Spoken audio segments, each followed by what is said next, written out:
And say the Pledge of Allegiance.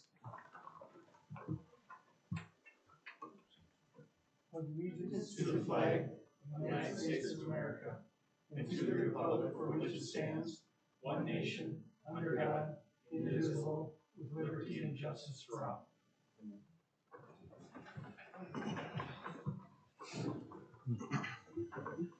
Okay, can we have a roll call, please? Bierstead, Here. Bjork, Here. Carroll, Here. Downing, Here. Morset, Here. Miller, here, Odine, here. Okay, next we move on to approval of the minutes from the January 14th meeting. So moved. Second. Okay, first and second on the minutes. Any questions or comments? Okay, all in favor? Aye. Opposed? Okay, next move on to approval of bills with Councilmember Miller. Mayor and council, I make a motion to approve the bills in the amount of $8,176,416.09 with the approval of the comptroller. Second. First and second on the bills. Questions or comments? All in favor? Aye. Opposed? Okay. Next, move on to public comments. If there's anybody in the audience has anything to say, come on up. Everybody's got 2 minutes. And please sign in. Name, address. Benjamin Fox, Benjamin Lee Fox, 2529 Powell Avenue. Previous to coming back in River Falls in 2015, I lived in Kansas for a year. And it was interesting going through the records of small towns in that area. When you look at the churches and everything else, you see the famine of the Dust Bowl, what that did to that area. And then there was the documentary by Ken Burns having the history of destruction of an ecological disaster that happened in the Dust Bowl years, and how everybody from there was worried about their health and their family. And when they did that, they actually moved, a lot of them moved to California. And the signs always said, Okie, go home. And so when I think about the things that are happening in this world right now, famines, disaster, political unrest, how can River Falls be a place of safety in that times? Is River Falls resilient enough to take on some of those people that are fleeing a disaster for any reasons? And that's what I thought of a lot when you guys had your comprehensive plan, is how is River Falls being resilient? You have needs of workforce, of people, of talent. And how can River Falls be a beacon to attract that talent at this time of need? And with that, I thank you. Thank you. Okay, anybody else? Come on up. My name is Ruben Herfindahl. I'm just kind of want to introduce myself. I am running for the District 3 seat. I moved to River Falls about 30 years ago, met my wife here, had my children here, and fell in love with the town and stayed here. I love the river. I love the green spaces. I love the community. I also started the business here. I run Digital Brigade here in town. And it's not just computer repair. A lot of that is listening. Fixing computers is listening to people, listening to their concerns. I feel we fumbled the ball a few times. I am a self-confessed green geek. You know, I love the green spaces we have here in town. I love the river. I think we fumbled the ball with DeSanctis Park. I think we fumbled it right next door here. We took away some green spaces that were used for very good activities. And talking to my clients and my neighbors, there were people that had concerns about that and they were not listened to. I think we need to protect our green spaces here. I think we need to be sustainable, and we're doing a very good job on that in many ways. We just fumbled on a few, and that is kind of the where I'm coming at from this. So my two primary goals are to listen and to respect the green spaces. And I appreciate your time, and I appreciate everything you guys have done for us in the past. Thank you. Thank you. Anybody else have anything? Okay, we'll move on to public hearing. So we'll close the council hearing and open up a public hearing on ordinance 2025-01. This is a second reading and disposition. This is created by a unanimous petition requesting annexation from the town of Troy to the city of River Falls, submitted by Joseph Casey on behalf of the Jeanette Jensen Estate, in collaboration with South Metro Centers, XVI LLC, for two parcels totaling approximately 26.82 acres adjacent to Paulson Road near Radio Road. The estate is working with a developer who intends to build 2 to 3 new multifamily housing buildings, senior and/or market rate, near Paulson Road, and 1 single-family home at the top of the hill on the property, and change of future land use classification from UAB, which is medium density residential, to HDR, which is high density residential. Is there anybody in the audience that has anything like to say about this? Okay. I will close the public hearing and reopen up the council hearing, and I will take a motion on this. Mr. Mayor, I make a motion that we approve ordinance 2025-01 annexing 212 Paulson Road. Second.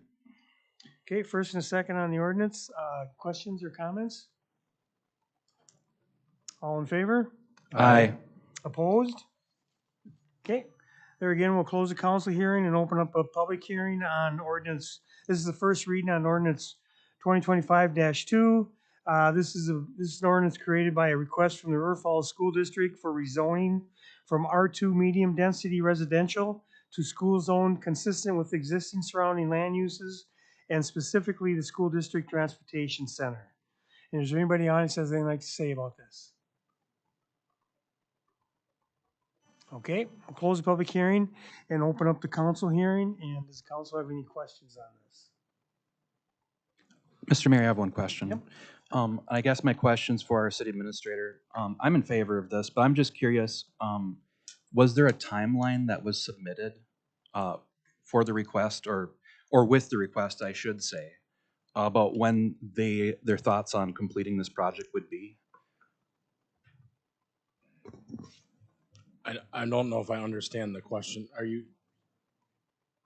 I'm just kind of curious because there's some discussion in the packet about when this would happen. I was just curious if there was any like timeline that was put in front of, like, as far as their. Well, I understand. You're asking about the timeline of actual construction. Yeah.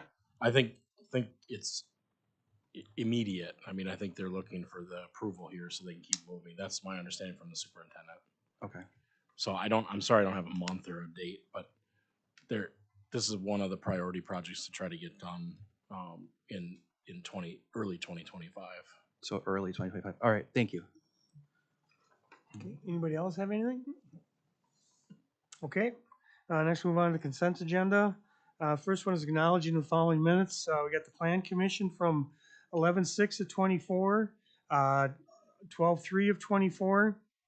We have Park and Rec Advisory Board from 11/20 of 24. We have the Library Board from 11/4 of 24 and 12/2 of 24. We have the Police and Fire Commission from 10/16 of 24 and 12/2 of 24. And we have the Historic Preservation Commission from 11/13 of 24. And the last thing is a resolution approving city administrator annual performance review process. Does anybody want to pull anything? Okay, I'll take a motion on the rest. Mr. Mayor, I move approval of consent agenda items 4A through E and 5. Second. First and second, questions, comments? All in favor? Aye. Opposed? Okay, next move on to administrator's report. Scott, if you have anything for us, or if Scott has anybody have any questions for Scott? Yeah, I've got two brief updates for the council. We did receive the water tower reconditioning bids today. Engineer's estimate was $550,000 for that project, and we had a number of bids, the lowest being $484,000. So that'll be good news for the ratepayers on that project. But it also gives people an idea of the enormity of maintaining the water system, where essentially they don't call it paint, they call it coatings. But essentially you're painting the inside and out of the water tower, and that's $484,000 to do that. So it's pretty significant cost to keep that system going. I do want to acknowledge the uncertainty that's surrounding some of the things that are going on in Washington. Luckily for us, we've engaged with a lobbying firm in Washington, D.C., as you know, to seek grant funding. Has been fairly successful in that. And now, obviously, they're helping us in trying to understand the uncertainty about what's going on with funding. I think most of you are aware that a lot of the funding isn't direct from federal to individuals, and so there's a lot of funding that goes to the state of Wisconsin. And since we're one of the smaller, medium-sized communities in Wisconsin, it's very rare for us to get direct federal funding for programs. Typically, that goes through the state, like shared right taxi or other things, and then it's allocated back out. So we spent some time on the phone today trying to understand that. I understand there's been a stay of that order or the memo from OMB till Monday when they can take arguments. There's a whole number of issues involving congressional authority, impoundment, court cases, other things, which I don't pretend to be an expert on, but we're gonna remain calm and try to seek information. I can tell you that of the agencies we were able to get a hold of today, USDA told us that yes, affirmatively, the OMB memo would impact the fire station funding, that was part of the freeze. And that would be frozen at least until March. Again, there was a stay today, so we'll see how that plays out. But if the stay comes off, that fire station funding is in conflict with the OMB, or at least be paused.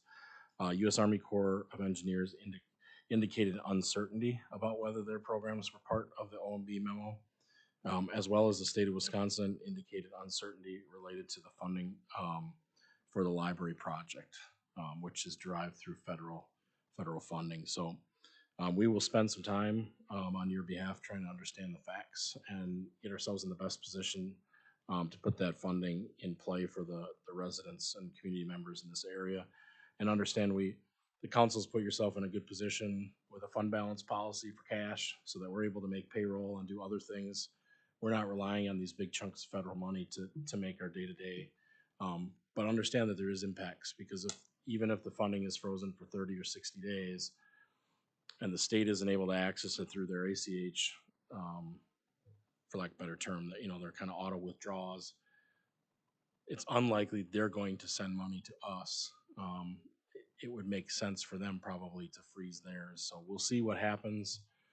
There will be statewide, there could be a state debate about that. So if the federal funding is paused, does the state pause theirs, or will the state keep ours coming, thinking that it will come later? We don't know.